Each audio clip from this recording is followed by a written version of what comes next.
రాజకుమార్తె నవ్వింది. ఒక రాజుకు ఒక అందాల కూతురు ఉండేది. ఆమె అందం గురించి 12 దేశాలలో చెప్పుకున్నారు. అనేక మంది రాజకుమారులు ఆమెను పెళ్లాడతామని వచ్చారు. ఆమె వారిలో ఒక్కరిని కూడా చూడనైనా చూడలేదు. అతని సంగతి ఏమిటంటే, ఈ అందాల రాజకుమార్తెకు మనుషులంటే పరమ అసహ్యం. దానికి తోడు ఆమె ఎన్నడూ నవ్వదు. ఆఖరుకు ఆమె ముఖాన చిరునవ్వు కూడా ఎన్నడూ ఎవ్వరూ చూడలేదు. ఎంతేసి గొప్ప రాజకుమారులను అందగాళ్లను తన కుమార్తె నిరాకరించడం చూసి రాజు విసిగిపోయి తన కుమార్తెను ఎవరు నవ్విస్తే వారికి ఆమెనిచ్చి పెళ్లి చేసి అర్ధరాజ్యం కూడా ఇస్తానని చాటింపు వేయించారు. ఆ చాటింపు విని రకరకాల హాస్యగాళ్లు, విదూషకులు, ఇతరులు 4 దిక్కుల నుంచి తండోపతండాలుగా వచ్చి రాజకుమార్తెను నవ్వించడానికి పడరాని పాటలన్నీ పడ్డారు. కానీ వాళ్ళ శ్రమ యావత్తు వృధా అయింది. రాజకుమార్తె నవ్వనే లేదు. రాజుగారి ఇంటికి సమీపంలోనే ఒక కాపు నివసిస్తూ ఉన్నాడు. ఆ కాపుకు 3 కొడుకులు ఉన్నారు. అతను తన పెద్ద కొడుకును పిలిచి, ఒరేయ్, నిన్ను చూసి అందరూ తెగ నవ్వుతారు. రాజుగారి ఇంటికి వెళ్ళి రాజకుమార్తెను నవ్వించావంటే మన పంట పండిందన్న మాటే అన్నాడు. కాపు పెద్ద కొడుకు రాజుగారి వద్దకు వెళ్ళి రాజకుమార్తెను నవ్విస్తానన్నాడు. రాజుగారికి ఏమాత్రం నమ్మకం చిక్కలేదు. అయినా ప్రయత్నించమన్నాడు. కాపు పెద్ద కొడుకు రాజకుమార్తెను నవ్వించడానికి ప్రయత్నించి ఓడిపోయినందుకు శిక్షగా 3 కొరడా దెబ్బలు తిని ఇంటికి చేరుకున్నాడు. వెంటనే కాపు రెండో కొడుకు తాను ప్రయత్నిస్తా అన్నాడు. వాడు చూడ్డానికే నవ్వు వచ్చేట్లు ఉండేవాడు. వాడికి ఒక కాలు పొట్టి, మరొక కాలు పొడుగు. అందుచేత వాడు కాలు తీసి కాలు వేసినప్పుడల్లా దెబ్బ ఎక్కి దిగుతున్నట్లు ఉంటాడు.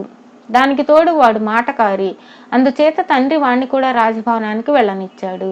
అయితే వాడి అవతారము, మాటకారితనము రాజకుమార్తె మీద ఏమాత్రం పారలేదు. వాడు కూడా కొరడా దెబ్బలు తిని ఇంటికి వచ్చేశాడు. ఆ తరువాత కాపు మూడో కొడుకు సంగడు తాను కూడా వెళతానన్నాడు. వాడికి మామూలు తెలివితేటలు కూడా లేవు. బొత్తిగా ఏ పని చేయలేడు. అందుచేత తండ్రి దానికి ఒప్పుకోలేదు. కానీ సంగడు కాదు కూడదు, వెళ్ళి తీరాలని బయలుదేరాడు. వాడు రాజభవనానికి వెళ్ళి నేను రాజకుమార్తెను నవ్విస్తాను అని అందరూ అన్నట్టు అనక తనకేదైనా పని కావాలని అడిగాడు. వాడికి నది నుంచి కావడితో నీళ్లు చేరవేసే పని ఇచ్చారు. ఒకనాడు వాడు నదిలో బిందె ముంచేసరికి ఒక పెద్ద చేప బిందెలోకి వచ్చింది. వాడు కావడి ఎత్తుకుని తిరిగి వస్తూ ఉండగా ఒక ముసలిది ఒక పెద్ద బాతును వెంటబెట్టుకుని ఎదురుపడింది. ఆ బాతు మేలిమి బంగారు రంగులో ఎంతో చూడముచ్చటగా ఉన్నది. సంగడు ఆమెను పలకరించి, ఎంత అందమైన బాతు, దాన్ని నాకివ్వరాదవ్వా అన్నాడు. అవ్వ బిందెలో ఉన్న చేపను చూసి, ఆ చేపనిచ్చి ఈ బాతుని తీసుకో అన్నది. సంగడు సంతోషంగా ఒప్పుకున్నాడు. అవ్వ చేపను తీసుకొని బాతుని సంగడికి ఇస్తూ, ఈ బాతు మామూలు బాతు కాదు, దీన్ని ఎవరైనా తాకినప్పుడు అంటుకొని వెంటరా అన్నావంటే ఆ మనిషి బాతుకు అంటిల్లా పోయి తప్పించుకోలేడు అని రహస్యంగా చెప్పింది. మరీ మంచిది, అలాంటి బాతుంటే అంతులేని చేపలు పట్టవచ్చు అని సంగడు బాతుని తీసుకొని బయలుదేరాడు. దారిలో వాడికి మరొక ముసలిది కనిపించి, ఎంత చక్కని బాతో, ఒకసారి దాన్ని నిమర్నిస్తావా బాబు అన్నది. నిమురు గాని ఈకలు లాగుకు అన్నాడు సంగడు. ముసలిది బాతు మీద చెయ్యి వేసి నిమరనారంభించగానే వాడు అంటుకొని వెంటరా అన్నాడు. వెంటనే ముసలిదాని చేతులు బాతుకు అంటుకుపోయాయి. సంగడు బాతుతో సహా ముందుకు సాగాడు. ముసలిది విధి లేక వాడి వెంటనే నడిచింది. వాళ్ళు అలా కొంత దూరం వెళ్లేసరికి ముసలిదాని చేత మోసపోయిన ఒకడు దాన్ని చూసి కసికొద్దీ కాలెత్తి ఒక తన్ను తన్నాడు. ఆ క్షణంలో సంగడు అంటుకుని వెంటరా అన్నాడు.